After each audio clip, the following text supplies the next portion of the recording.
Are you doing the noon? Mm-mm. Oh. You didn't want to stay and hang out? No. Well, it's just plain and simple. No, I did not. No. I wanted to get the hell out of here. Oh, yes, that is season. Yes, that is But we'll need more caffeine for the noon. No. But first, I think we need to scroll down a little bit. I don't think there's anything at the top. I think it's just like ad lib. Oh, really? I think. Well, maybe I'm going crazy. Oh. You like my cultural arts? It was good. Correct. I thought you were going to jump in and join them. Next time. Stay tuned.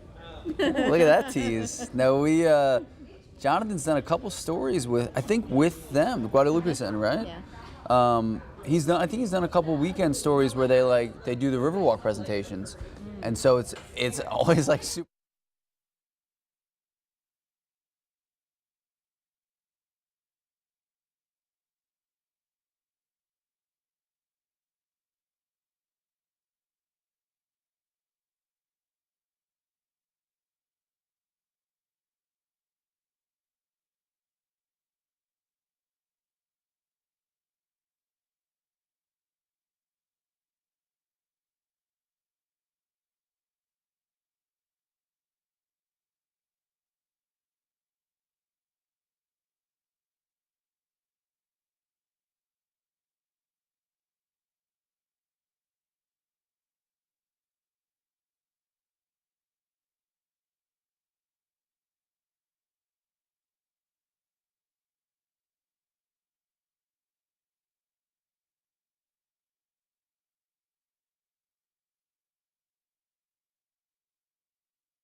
Three, two, one. Good morning. Happy Wednesday. It's been a morning. It's been so much fun today. I got to ask, hi, welcome. Hi. If you're just joining us, I hope you're having a great day. Obviously, RJ and Alicia are not here. RJ is actually working on something really cool, doing a preview for the KSAT Kid Pigskin Classic. We're going to be talking about it a lot. It's just 10 days away. We're very excited about it. But you've been out and about this morning. Yes, Tell us about what you did. I was at the Guadalupe Cultural Arts Center, and they have an academy which is fantastic.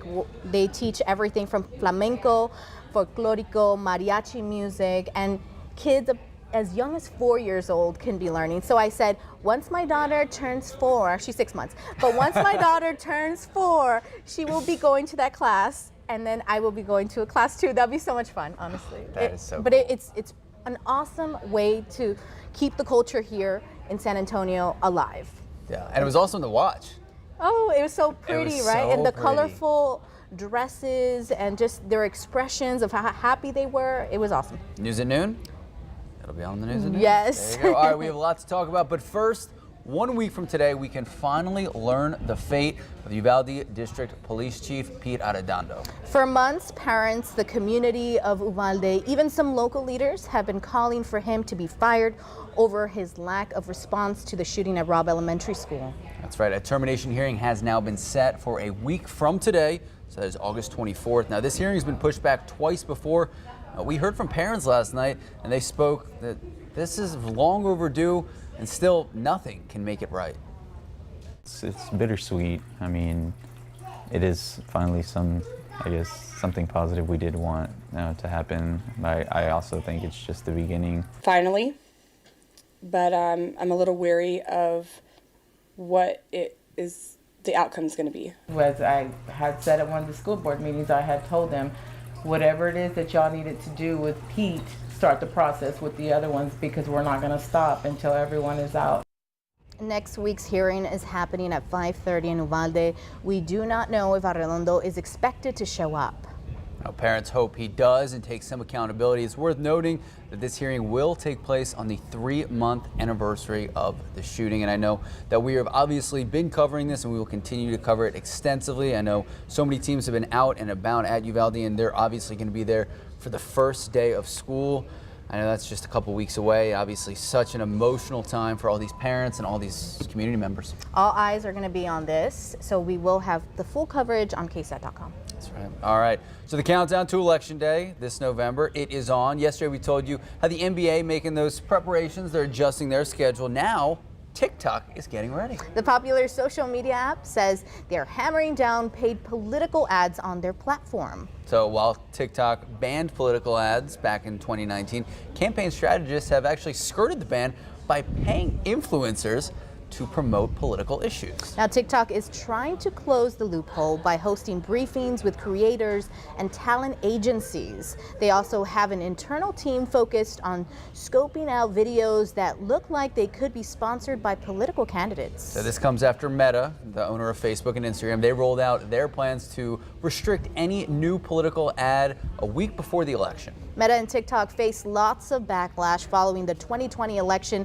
for doing too little to stop political misinformation and divisive content from spreading on their apps. And I was just asking someone in the newsroom about this, and they said, well, if they're going to be looking, it has to be equal. You know, focus on all of them, right? Not just specific ones. Yeah, so it's really complicated because, you know, when you're doing it on television with TV ads, you have the FCC rules.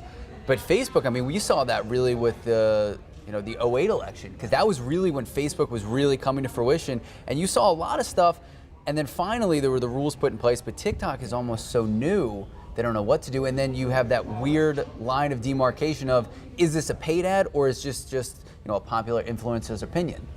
So there's going to be a lot of eyes on this as well. So this is a story that's going to be. Are you on TikTok?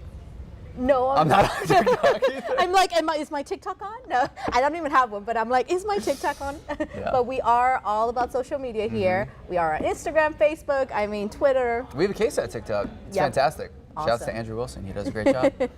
All right, so next up, listen to this. The sex education curriculum for Texas health classes, it hasn't been updated since 1998, but now it is finally getting a refresher. Historically, Texas only taught abstinence as birth control, but in 2020, the state's education board approved new curriculum that would teach students about contraceptives, as well as how to avoid sexually transmitted diseases and tips for maintaining health relationships. So the changes come at a time when Texas has the 9th highest teen birth rate across the country. More than 22 births per 1,000 girls between the ages of 15 years old and 19 years old. All this information coming right from the CDC. The curriculum does not include conversations about LGBTQ, sex ed, and parents can opt out of any of the lessons. All right, so RJ obviously is not here. David is obviously not here. And that is because they're at the Dome. They're talking about KSAT Pigskin Classic. We're very excited about it. We're going to be talking about it in just a little bit. But I want to bring up the Alamo Dome because Spurs are celebrating 50 years this year, and they're doing it at the Alamo Dome. Yeah, that's why I'm wearing black. Oh, I missed the silver memo.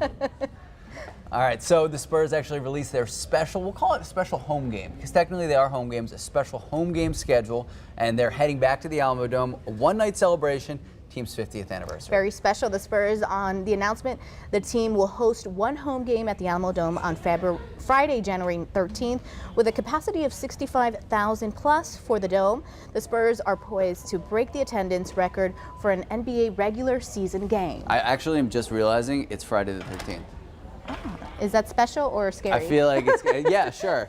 But 65,000 is a lot, obviously. That would be the record. So tickets for the general public go on sale September 1st. Tickets for season ticket holders and Spurs fan club go on sale August 26th to the 31st. I'll stick with special. Now, this team will also host 3 other home games away from the AT&T Center this upcoming season. That's right. So the one in Mexico City, very cool, Saturday, December 17th. And then we got a couple headed north. That's so much fun. Yeah, we got 2 in Austin at the Moody Center, April 6th and April 8th. And Justin Horn is joining us. So in the news at noon, Justin Horn came out hot. He was like, what did you say? There's going to be News at noon. No, news I'm at like, noon. what time is it? GM, I say at 9 a.m. After 3 a.m. Go for it. We're going to shock the world. We're going to shock the world. So I ask you, Justin, for those watching, big Spurs fans, what does shock the world mean? Deep playoff run. Deep playoff run. Yeah. Okay. Yeah. Okay. Yeah. I love it. Yeah, 100%. You don't think so? I'm not saying that, but I think that there's a lot of young talent. Justin, I got you. Yeah. Here's a question today. Let me stump you guys. Watches are issued by the Storm Prediction Center. Hold on. There you go. Okay. Watches issued by the Storm Prediction Center. Where is the SPC located? Yes, exactly what he said. Your choices are Austin, College Park, Maryland, Norman, Oklahoma, or Kansas City, Missouri. Oh. Ladies So, first. you know, we have the tornado watches and severe thunderstorm watches. It means there's a chance for storms. We're not talking about the warnings here. So where do you think they're issued? Oklahoma? Okay, that's a good guess. That's actually what I was going to go with. I'm going to go with College Park. Okay. You should have went with Oklahoma. Yeah, That I is the figured as correct much. answer. Norman, Oklahoma. That's where Great the job, Storm Tiff. Prediction Center is. So whenever we say, hey, there's a tornado watch for the area, it's because they've issued it from Norman, Oklahoma. So that's where the SPC is, the Storm Prediction Center. And they issue the watches for the entire country. Now, if we're talking warnings here, which means something's imminent, that's issued by our local National Weather Service office, which is located in New Braunfels. Oh. They also have a center in Florida, in Miami, at the FIU campus. Yep. That's really cool, too. Yeah, the National Hurricane Center is located down there in Miami. So, I'm learning a lot today. yeah, we are. We're mixing geography and weather, 2 of my favorite subjects. Okay. Anyway, let's jump into the forecast. Speaking of the Storm Prediction Center, tomorrow they're talking about a chance for a few isolated stronger storms east of us. So they have areas around Houston within a small risk for some stronger storms. But the bigger story here is that the fact that we're going to have a chance for rain tomorrow afternoon as some of these storms come in. And so that's kind of the exciting thing here. In the meantime, we got to deal with some heat. 87 degrees right now at the airport. Feels like 92. So our heat index is really starting to jump up. We're going to put it in the very high category. And you know what? By this afternoon, this heat index could be as high as 102, 103. We're thinking 103 for that feels like number this afternoon. 104 the heat index in New Braunfels, 105 in Seguin, 106 in Forestville, 105 Canyon Lake. And as we look at the forecast, yes, today is hot. Most of tomorrow is going to be hot and mostly sunny, but things start to change a little bit tomorrow. This is 5 o'clock today. Does show a couple storms well to our north. I don't think we see much rain today. But by 5 p.m. tomorrow, here we go. That weak front starts to move in. We've got some isolated showers and storms popping up. Still going to be north of San Antonio, but watch what happens by the time we get into, say, 10 p.m. These showers and storms start to push in our direction as this front kind of washes out. And we could see a couple storms around here, which could bring some good downpours. And then we'll see that again on Friday with that front still hanging around, 30% chance. Small chance Saturday, small chance Sunday. And then I want to watch Monday and Tuesday because there is a potential system that's going to come into the Gulf of Mexico, a tropical system. Don't know that it will become, a full-fledged tropical storm or anything like that, but it could throw some tropical moisture in our direction. And that could mean some better rain chances early next week, which is also exciting. Now, I got to ask, we had talked about this a little bit. New England seeing a really bad drought, and you had said they don't even compare to us right now. Well, it is a bad drought for them. Droughts are all relative, right? You look at the West, they've been in a drought for the better part of 2 or 3 years, and the Colorado River, really bad shape. Our drought has come on pretty suddenly, but it is a very bad one. I mean, we're nearly 14 inches below average. So rain like this, we could get some good downpours, will go a long way to helping us out. Justin. Thanks, Justin. All right, so it is the 10-day mark. We're so close.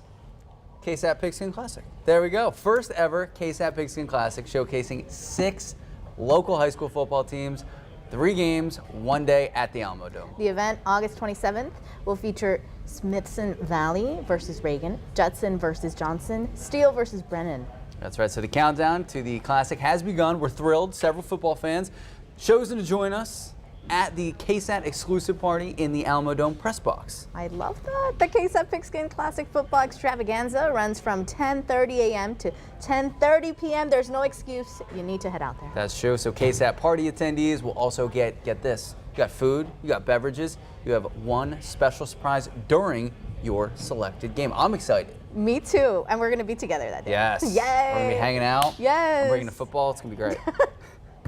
If you have any questions, you can take out your phone right now, or if you're watching on your phone, look at this. This is a QR code, or you can just go to ksat.com/pigskin. All the answers that you need to know. Buy the tickets, where, when, everything. We got it. I'm excited. David and RJ have been previewing some of the games, especially the Judson-Johnson one. All the storylines have just been amazing. Well, I was able to hear one of the scholarship winners.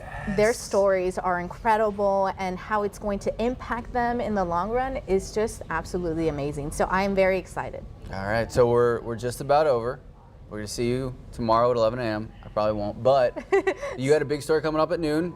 Yes, the Guadalupe Cultural Arts Center and their academy, all their amazing programs, and don't miss that. That's coming up on noon. All right, y'all have a great rest of your day.